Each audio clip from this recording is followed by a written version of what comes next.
जय Maharashtra Marathi live news मध्ये आपला सर्वांचं स्वागत आहे। बघूया नांदेड जिल्ह्यातील ताजा घडामोडी।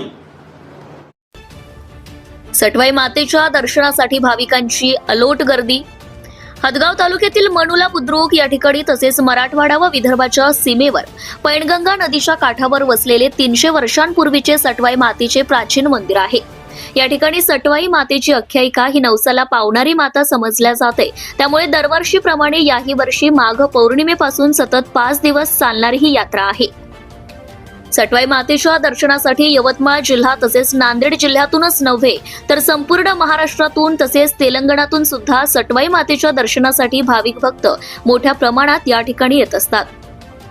या यात्रेमध्ये विशेष म्हणजे महिला भगिनींची मोठ्या प्रमाणात गर्दी पाहायला मिळते। विशेष म्हणजे लहान बाळांची जावळ काढण्याची प्रथा या ठिकाणी अनेक वर्षांपासून चालत आलेली आहे। त्यामुळे ही परंपरा या ठिकाणी असल्यामुळे येथे लहान बाळाचे जावळ काढण्यासाठी मोठी रांग पाहायला मिळते। या यात्रेमध्ये कोणताही अनुचित प्रकार घडू नये यासाठी पोलीस विभागामार्फत चोख बंदोबस्त ठेवला जातो। जाणून घेऊया भक्तांची प्रतिक्रिया।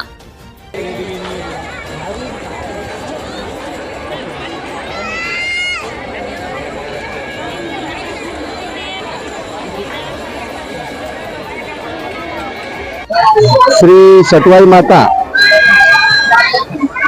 मंदिर मनुला बुद्रुक ही यात्रेची परंपरा मागील 300 वर्षापासून आहे आणि या देवीला नवसाला पावणारी देवी असे लोक समजतात व भरपूर यात्रेकरू जवळपास 4 दिवस ही यात्रा चालते आणि या यात्रेत जवळपास लाखो भक्त इथे यात्रेला दर्शनाला येतात देवीच्या।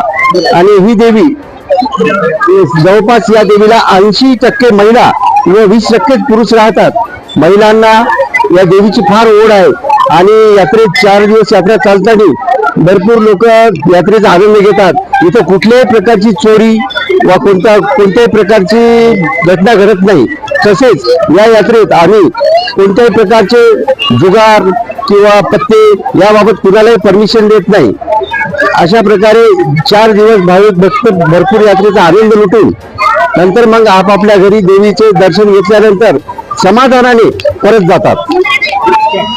मी माधवराव केरबाराव कदम राहणार साप्ती तालुका हदगाव जिल्हा नांदेड येथील रहिवासी असून या सटवाई मातेच्या यात्रेचे असे एक आख्यायिका आहे की विदर्भ आणि मराठवाड्याच्या धर्तीवर मनुला मौजे मनुला इथे सटवाई मातेचं मंदिर आहे आणि हे फार शेकडो वर्षापासून इथे यात्रा भरत असते।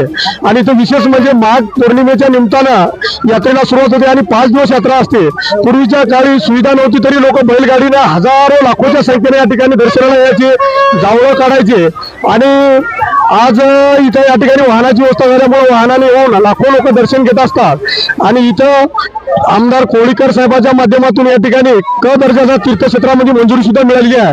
यावर्षी 10 लाख रुपये निधी टाकला आहे। विदर्भातून सुद्धा पालकमंत्री संजय राठोड साहेब यांनी सुद्धा 1 करोड रुपये निधी टाकला आहे। भविष्यामध्ये या ठिकाणी मोठी सुविधा होऊन महाराष्ट्राच्या धर्तीवर एक मोठी यात्रा या ठिकाणी तीर्थक्षेत्र म्हणून उदयास येणार आहे।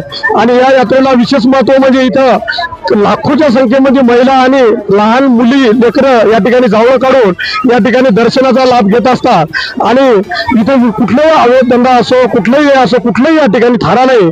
सगळ्यांना या ठिकाणी दर्शन घेऊन चांगल्या प्रकारे यात्रेची या ठिकाणी सुरुवात होते दुकान लागून। विशेष म्हणजे या ठिकाणी महिला वर्गाची जास्तीत जास्त या ठिकाणी महाराष्ट्रामध्ये आपण पाहिलं तर वेगवेगळे धंदे या ठिकाणी यात्रेमध्ये चालतात, पण इथं कुठलाही न चालता या ठिकाणी महिला लहान लेकरं पुरुष या ठिकाणी दर्शनाला येऊन एक चांगल्या प्रकारे यात्रा या ठिकाणी भरत असते। आणि हीच यात्रेचं स्वरूप मोठं होऊन भविष्यामध्ये करोडोच्या संख्येने या ठिकाणी या यात्रेला येऊन एक देवाचं संस्थान मोठं होणार यात या ठिकाणी कुठलीही शंका नाही।